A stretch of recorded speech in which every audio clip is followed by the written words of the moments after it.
ಎಲ್ಲರಿಗೂ ನನ್ನ ನಮಸ್ಕಾರಗಳು. ಈ ಒಂದು ಹೊಸ ಪಠ್ಯಕ್ರಮದ ಪ್ರಕಾರ, ಹೊಸ ನ್ಯೂ ಸಿಲೆಬಸ್ ಪ್ರಕಾರ ಈಗ ನ್ಯೂ ಸಿಲೆಬಸ್ ಮತ್ತು LBA ಬೇಸ್ಡ್ ಅಂದ್ರೆ ಈಗ LBA ಕೂಡ ಪರಿಷ್ಕೃತವಾಗಿರ್ತಕ್ಕಂಥದನ್ನ ಬಿಟ್ಟಿರ್ತಾರೆ ಈಗಾಗಲೇ ಇಲಾಖೆಯವರು. ಹಾಗಾಗಿ ಆ ಹೊಸ ಪಠ್ಯಕ್ರಮ ಮತ್ತು ನ್ಯೂ LBA ಬೇಸ್ಡ್ ಆಗಿರ್ತಕ್ಕಂಥ ಒಂದು ರೂಪಣಾತ್ಮಕ ಪರೀಕ್ಷೆ 2 FA2 model question paper with answers ಗಳನ್ನ ಈ ವಿಡಿಯೋದಲ್ಲಿ ನೋಡೋಣ. ತರಗತಿ 7ನೇ ವಿಷಯ ವಿಜ್ಞಾನ, ಸಮಯ 40 ನಿಮಿಷ, ಗರಿಷ್ಠ ಅಂಕಗಳು 20 ಅಂತ. ಅಂದ್ರೆ ಈ ವರ್ಷದ ಪಠ್ಯಕ್ರಮದ ಪ್ರಕಾರ ಮತ್ತು LBA ಆಗಿರ್ತಕ್ಕಂಥ ಪರಿಷ್ಕೃತ LBA ಆಧಾರದ ಮೇಲೆ ಈ ಒಂದು ಪ್ರಶ್ನೆಗಳನ್ನು ತೆಗೆದಿರ್ತಕ್ಕಂಥ. ಮೊದಲಿಗೆ 1 ಅಂಕದ ಪ್ರತಿಯೊಂದಕ್ಕೂ 1 ಅಂಕ. ಈ ಕೆಳಗಿನ ಪ್ರಶ್ನೆಗಳಿಗೆ ನೀಡಲಾಗಿರುವ 4 ಪರ್ಯಾಯ ಆಯ್ಕೆಗಳಲ್ಲಿ ಸರಿಯಾದ ಉತ್ತರವನ್ನು ಆರಿಸಿ ಬರೆಯಿರಿ. ಪ್ರಶ್ನೆ ಸಂಖ್ಯೆ 1, ಕೆಳಗಿನವುಗಳಲ್ಲಿ ಯಾವುದು ಭೌತಿಕ ಬದಲಾವಣೆ ಸೂಕ್ತ ಉದಾಹರಣೆಯಾಗಿದೆ? ಹಾಲು ಮೊಸರಾಗೋದು, ಮಂಜುಗಡ್ಡೆ ಕರಗಿ ನೀರಾಗುವುದು, ಕಾಗದವನ್ನು ಸುಡುವುದು, ಕಬ್ಬಿಣ ತುಕ್ಕು ಹಿಡಿಯುವುದು.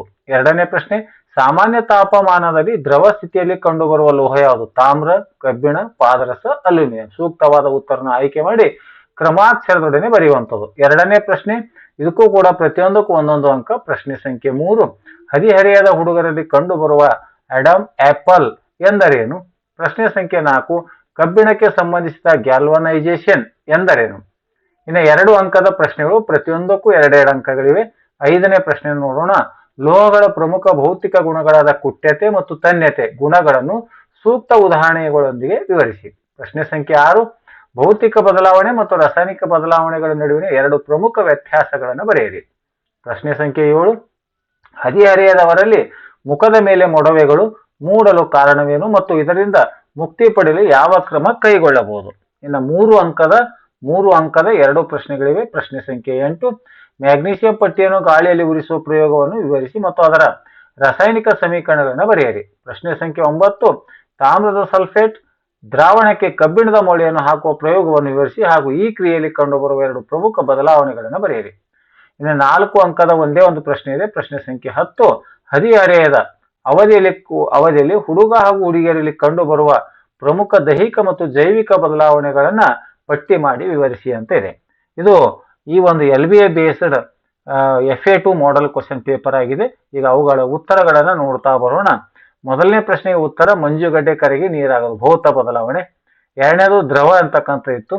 ಇದು C, ಇದು ಪಾದರಸ. ಲೋಹಗಳು ಸಾಮಾನ್ಯವಾಗಿ ಘನ ಸ್ಥಿತಿಯಲ್ಲಿ ಇರುತ್ತೆ, ಆದರೆ ಪಾದರಸವು ದ್ರವ ಸ್ಥಿತಿಯಲ್ಲಿ ಕಂಡುಬರುವ ಏಕೈಕ ಲೋಹವಾಗಿದೆ. ಈ ಎಲ್ಲ ಪ್ರಶ್ನೆಗಳಿಗೆ ಇಲ್ಲಿ ಉತ್ತರಗಳಿವೆ. ಈ ವಿಡಿಯೋದ ಡಿಸ್ಕ್ರಿಪ್ಷನ್ ಬಾಕ್ಸ್ ನಲ್ಲಿ ಇದರ PDF ಲಿಂಕ್ ಅನ್ನು ಕೊಟ್ಟಿರ್ತೇನೆ. ಹಾಗಾಗಿ ಈ PDF ಅನ್ನು ಡೌನ್ಲೋಡ್ ಮಾಡ್ಕೊಳ್ಬಹುದು. ಕೆಳಗಡೆ ನೋಡಿ, ಈ 3ನೇ ಪ್ರಶ್ನೆಗೆ ಉತ್ತರ ಇದೆ.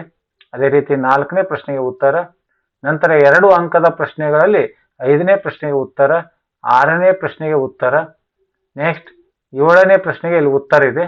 ಅದೇ ರೀತಿ 3 ಅಂಕದ ಪ್ರಶ್ನೆಗಳಿದೆ. ಈ 3 ಅಂಕದ 8ನೇ ಪ್ರಶ್ನೆಗೆ ಉತ್ತರದ ಜೊತೆಗೆ ರಾಸಾಯನಿಕ ಸಮೀಕರಣವನ್ನ ಬರೆಯಲಾಗಿದೆ. ಅದೇ ರೀತಿ 9ನೇ ಪ್ರಶ್ನೆಗೆ ಉತ್ತರ ಇದೆ, ಅಲ್ಲಿ ಕೂಡ ರಾಸಾಯನಿಕ ಸಮೀಕರಣದಲ್ಲಿ ಕೂಡ ಬರೆಯಲಾಗಿದೆ. ಇನ್ನು 4 ಅಂಕದ ಪ್ರಶ್ನೆಗಳಲ್ಲಿ 10ನೇ ಪ್ರಶ್ನೆಗೆ ಇಲ್ಲಿ ಉತ್ತರವನ್ನ ಕಂಪ್ಲೀಟ್ ಆಗಿರ್ತಕ್ಕಂಥ ಉತ್ತರ 3, 4 ಒಟ್ಟು 5 ಪಾಯಿಂಟ್ಗಳಲ್ಲಿ ಅದರ ಉತ್ತರವನ್ನು ನೀಡಲಾಗಿದೆ.